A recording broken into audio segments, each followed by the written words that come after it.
Tolee, nagaan Waaqayyoo Waaqaa jiraataa bakkaaf kallattii jirtan hunduma keessatti isiniidhaaf baay'atu hordoftoota Qeddistuu YouTube akkasuma keessummoonni koo haaraa dhuftan Nooraa Hanaa dhufu isiniin jecha like, share, subscribe gochuun na jajjabeessaa isiniin jechuun jaaladha.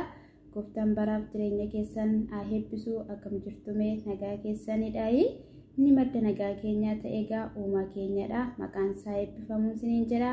Maqaa Yesuus Kiristoos namicha Naazreetiin eebbifama.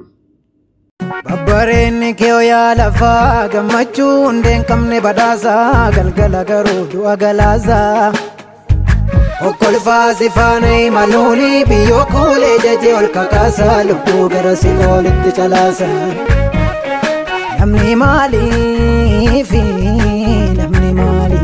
namni maaliifi fadhiisee addunyaa dukkanaatti achi fiigaa.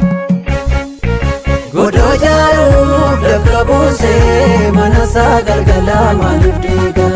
Kannaa galee jiranaafi kannaa galee jiranaafi kannaa galee jira.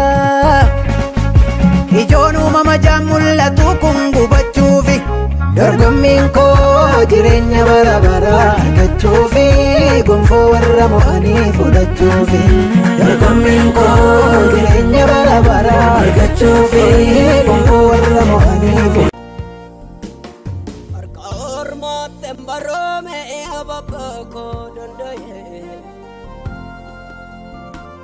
erga mana naaf ta'e galma kootiin naga'e.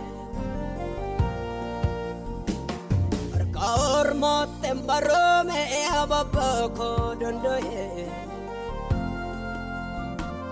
erga mana naaf ta'e galma kootiin naga'e. Galma kootiin naga'e Waaqayyo koo galma kootiin naga'e Waaqayyo koo galma kootiin naga'e Waaqayyo koo. Makotin naga'e Waaqayyo koo.